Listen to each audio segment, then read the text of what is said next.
Hello, good evening. आज के इस वीडियो में हमने एक कुछ इस टाइप का सिस्टम लिया है कि बहुत छोटी-छोटी चीज़ें ली हैं, जिससे कि बंदा जो इंटरव्यू में जाता है, कभी-कभी जो हाउस इलेक्ट्रीशियंस होते हैं, उनको मतलब वो जो क्लाइंट्स होते हैं, बहुत छोटी-छोटी चीज़ें पूछते हैं, लेकिन वो उसका सही जवाब नहीं दे पाते। सिस्टमैटिक जो जवाब देना चाहिए जिस तरह से, उस तरह से वो जवाब नहीं दे पाते। उसकी वजह से क्या होता है कि वो अंदर जाके परेशान हो जाते हैं और कुछ का कुछ बोलते हैं, और जो बोलना चाहिए पहले उसको बाद में बोलते हैं, जो बाद में बोलना चाहिए उसको पहले बोलते हैं, और वहीं बीच में फँस के रह जाते हैं। उससे नुकसान ये होता है कि वो इंटरव्यू अच्छा उनका नहीं जाता और सिलेक्शन में दिक्कत होती है।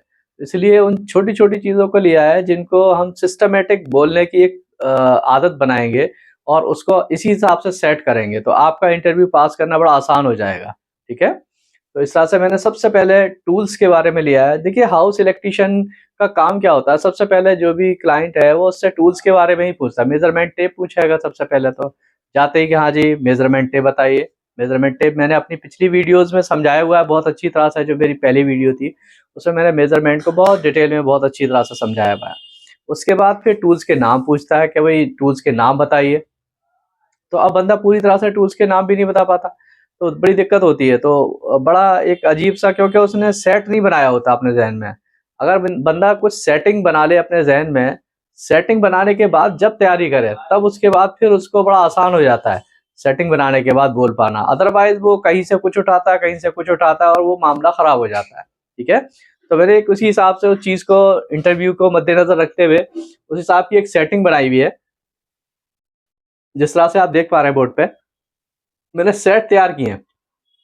सबसे पहले एक सेट तैयार किया, थोड़ा-सा मैंने गैप दिया, फिर दूसरा सेट तैयार किया, फिर गैप दिया, फिर थोड़ा सेट किया, फिर गैप दिया, फिर गैप सेट किया, फिर गैप दिया, फिर मेरा इस तरह से। तो ये मैंने 4-5 3-4 सेट तैयार कर दिए, छोटे-छोटे स्लैब। अगर बंदा इसको तैयारी करे इस तरह से, सबसे पहले उसने जैसे ही बंदा अगर आपसे पूछता है, मेज़रमेंट टेप के बारे में उसने पूछ लिया, उसके बारे में आपने बता दिया। उसके बाद फिर आपसे टूल्स के नाम पूछ रहा है, अगर सपोज़ कीजिए, तो आप टूल्स के नाम में ऐसा नहीं कि सबसे पहले उसको आप कभी पीछे का कोई चीज़ उठा ली, हैमर मशीन उठा दी या ड्रिल मशीन उठा दी या हैमर उठा दिया या फाइल उठा दी या कुछ और उठा दिया पीछे से इसमें से। ऐसा नहीं, बल्कि थोड़ा सिस्टमैटिक होना चाहिए। कोई भी चीज़ है वो सिस्टमैटिक होती है तो बेहतर रहती है, उससे अच्छे रिजल्ट्स मिलते हैं। सबसे पहले उसने अपने दिमाग में एक सेट तैयार करना है, measurement tape, combination plier, side cutter plier, nose plier और वायर स्ट्रिपर। ठीक है? इसमें एक सेट तैयार हो गया। जो भी प्लायर्स टाइप की जो चीज़ें होती हैं, वो सारी चीज़ें इसमें आ गई। और बहुत ज़रूरी है, हैंड टूल्स है, सबसे पहले इन्हीं की ज़रूरत पड़ती है। कोई भी वायर को जॉइंट करना है तो वायर को छीलना है, वायर को काटना है, वायर स्ट्रिपर चाहिए, कॉम्बिनेशन प्लायर चाहिए, साइड कटर प्लायर चाहिए। तो ये प्लायर से रिलेटेड जो भी चीज़ थी वो एक सेट में डाल दी। इस तरह से एक सेट उसका तैयार हो गया। एक सेट तैयार करने के बाद ये याद कर ले, उसके बाद फिर दूसरे सेट पे आ जाए। अब दूसरे सेट इसके बाद जस्ट जो ज़रूरत पड़ती है चीज़ों की, वो आपकी ये चीज़ें आ गई। जैसे स्क्रू ड्राइवर हो गया। अब स्क्रू ड्राइवर में आपका इलेक्ट्रिकल के लिए इंसुलेटेड स्लीव चढ़ी होती है स्क्रू ड्राइवर के ऊपर, उस टाइप के स्क्रू ड्राइवर्स होते हैं। लेकिन उसमें स्क्रू ड्राइवर में भी थोड़ी अलग-अलग उसकी वो होती है। तो स्क्रू ड्राइवर में हमारे एक तो इलेक्ट्रिकल के जो स्क्रू ड्राइवर्स होते हैं उसके ऊपर स्लीव चढ़ी होती है। दूसरी चीज़, इसमें भी हैवी ड्यूटी भी आते हैं, मतलब उसकी डंडी जो होती है वो मोटी होती है थोड़ी-सी, हैवी काम के लिए। और जो लाइट ड्यूटी यानी उसकी थिन स्टीम होती है, पतली वाली डंडी होती है, वो थोड़े से लाइट ड्यूटी होते हैं। एक आपका कनेक्टर स्क्रू ड्राइवर और ही पतले होते हैं, छोटे स्क्रू को खोलने के लिए होते हैं। उसके बाद फिर लाइन टेस्टर। एक सेट आपका ये तैयार हो गया। ठीक है? 2 सेट तैयार हो गए, पहले इसको याद करें, उसके बाद जब ये याद हो जाए, उसके बाद फिर इसको याद करें, दोनों को मिला दें। 2 सेट तैयार हो गए आपके। उसके बाद फिर आपने तीसरे सेट पे पहुंचना है। तीसरे सेट पे अब आपके कुछ मेजरिंग टूल्स आ गए, जैसे कि मल्टीमीटर हो गया, मल्टीमीटर हो गया, क्लैम्प बीटर हो गया, मेगर हो गया। ठीक है? तो इस तरह से अब आपके ये तीसरे नंबर पे आपका जो सेट तैयार हुआ, वो आपके इन 3 का सेट तैयार कर दिया आपने। ठीक है? Multimeter, clamp meter and megger. ठीक? उसके बाद फिर हमारा, जैसे अब हम थोड़ा-सा और आगे बढ़े, अब हमने सपोज़ कीजिए हम किसी केबल का थिम्बल्स वगैरह को क्रिम्प करने का काम करने जा रहे हैं हम।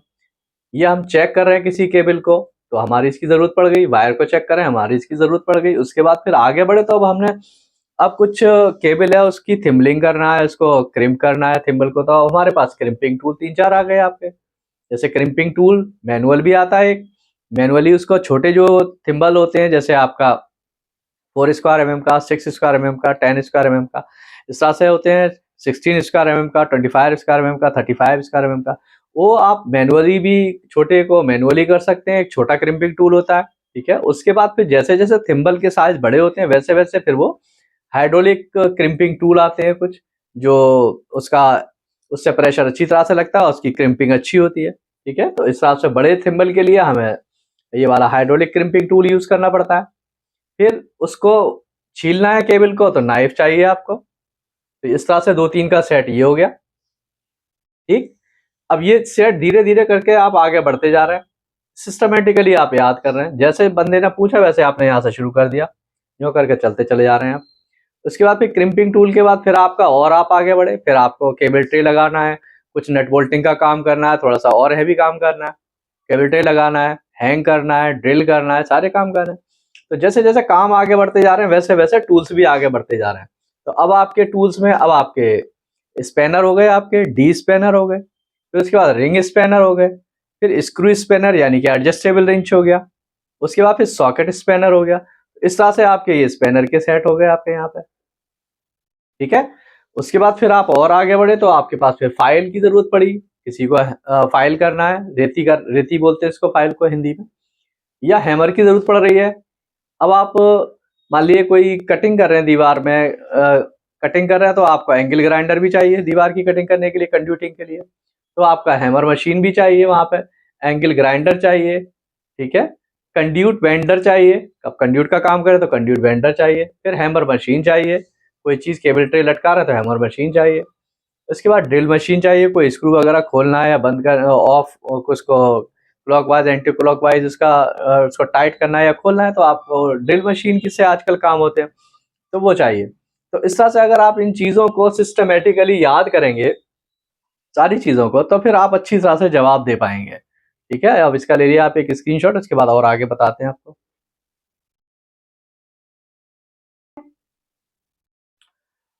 जैसे मैंने यहाँ पे अभी आपको दो चीज़ों का एक कंपेयर किया है। एक ये अक्सर इंटरव्यू में सवाल उठता है कि बताइए क्लैंप मीटर और मल्टीमीटर में क्या फ़र्क है?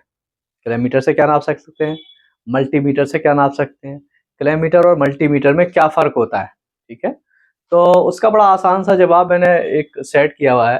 देखिए क्लैंप मीटर क्या होता है, इस क्लैंप मीटर से हम 1000 एम्पियर तक का करंट सीरीज में बगैर सर्किट को ब्रेक किए हुए हाई एक्यूरेसी के साथ नाप सकते हैं, ठीक है।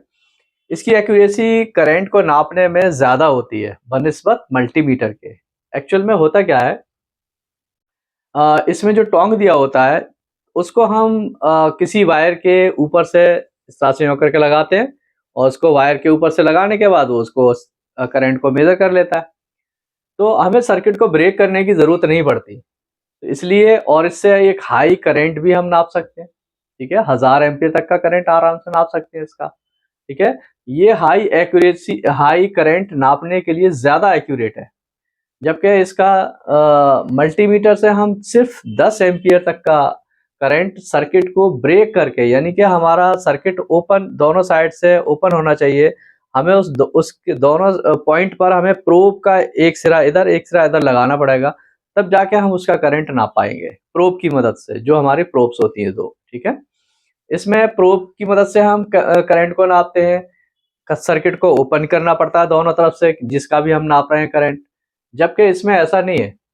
तो ये आपका क्लैंप मीटर को अगर हम समझाएंगे तो क्लैंप मीटर हाई करंट नापने के लिए एक्यूरेट टूल है।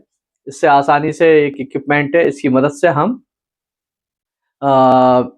हाई करंट को नाप सकते हैं, जबकि मल्टीमीटर से हम हाई करंट नहीं नाप सकते, ये उसके लिए एलिजिबल नहीं है, ठीक है। दूसरी चीज, ये हाई करंट नापने के लिए ज्यादा एक्यूरेट है, ये हाई करंट नहीं नाप सकता।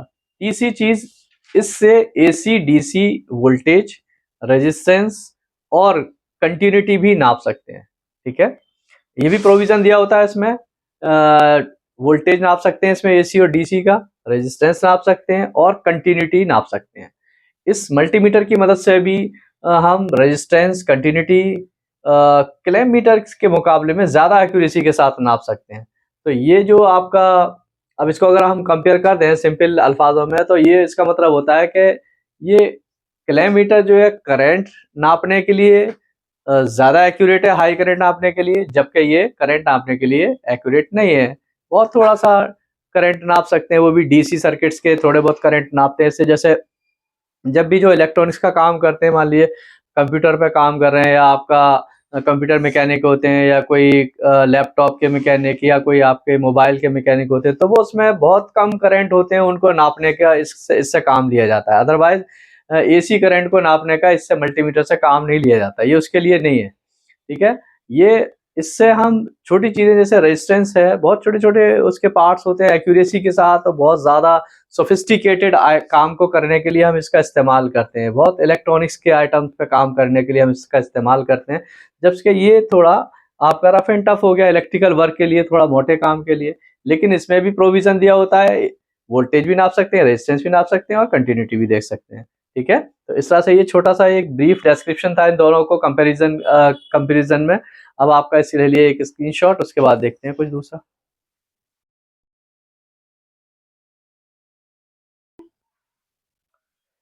जैसे मैंने एक V is equal to IR एक फ़ॉर्मूला होता है।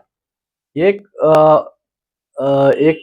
वैज्ञानिक थे, जॉर्ज सिमन ओम्स। उन्होंने इसका आविष्कार किया था। तो इसका ये फ़ॉर्मूला उन्होंने दिया V is equal to IR।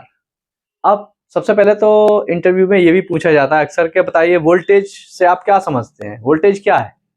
Simple language में लोग पूछ लेते हैं, वोल्टेज के बारे में बताएं, करंट के बारे में कुछ बताएं, रेजिस्टेंस के बारे में कुछ बताएं, ये है क्या चीज़ और इनके अंदर क्या रिलेशन है तीनों में, ठीक है?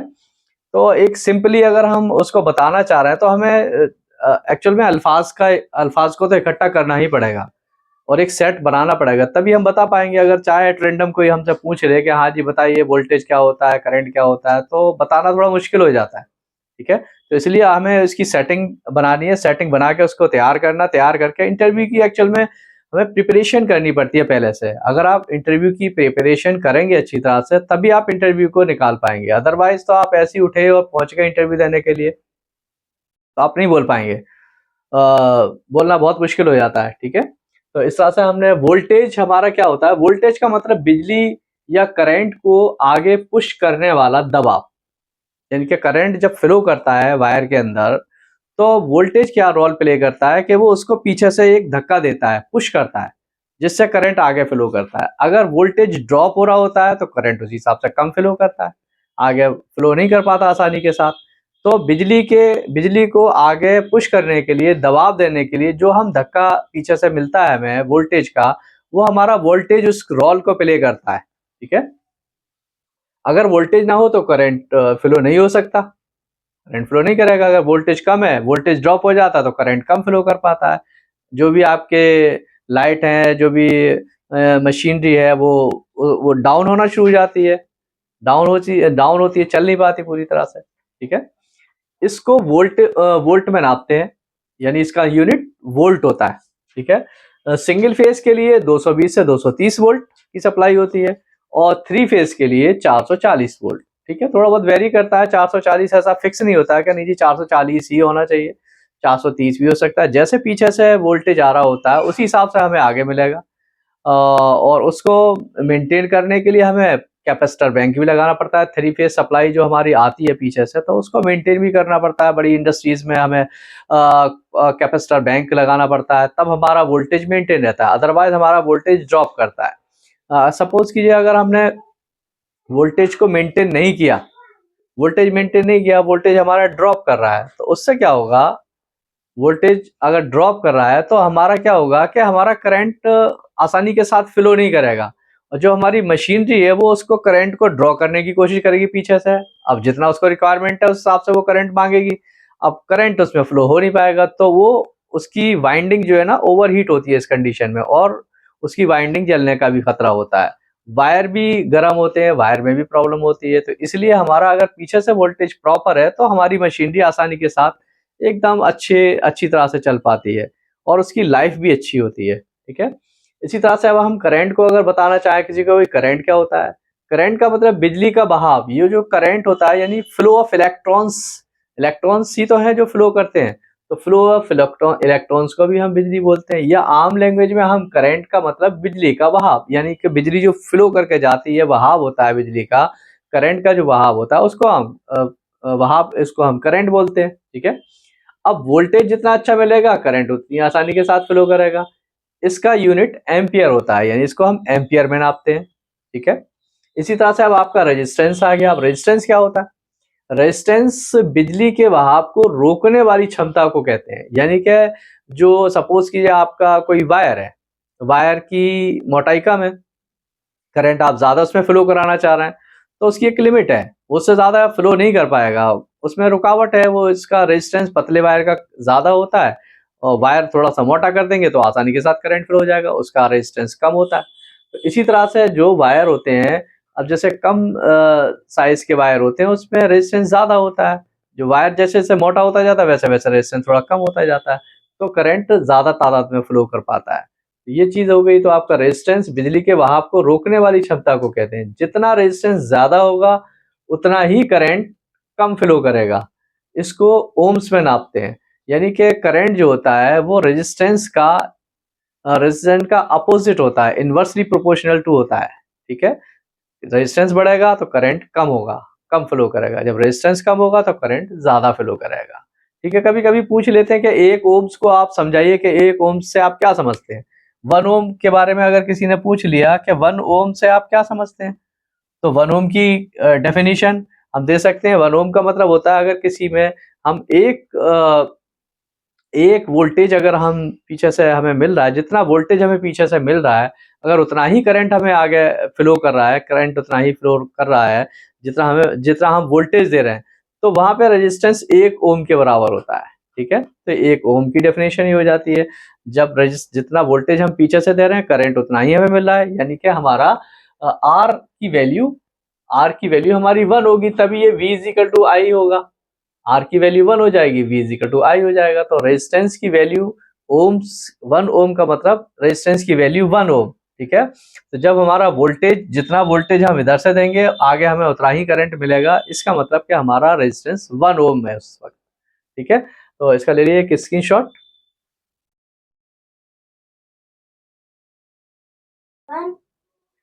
अब अर्थिंग के बारे में भी एक्चुअल में सवाल होता है कि अर्थिंग क्या होती है, इंटरव्यू में ये भी पूछ लेते हैं कभी कभी। तो बिजली के उपकरणों या इक्विपमेंट्स को सेफ्टी के साथ जमीन से जोड़ने की प्रक्रिया को अर्थिंग कहते हैं। यानी कि जो हम जिस तरह से जमीन के साथ जोड़ते हैं तो उस सारे सारे प्रोसेस को हम अर्थिंग बोलते हैं।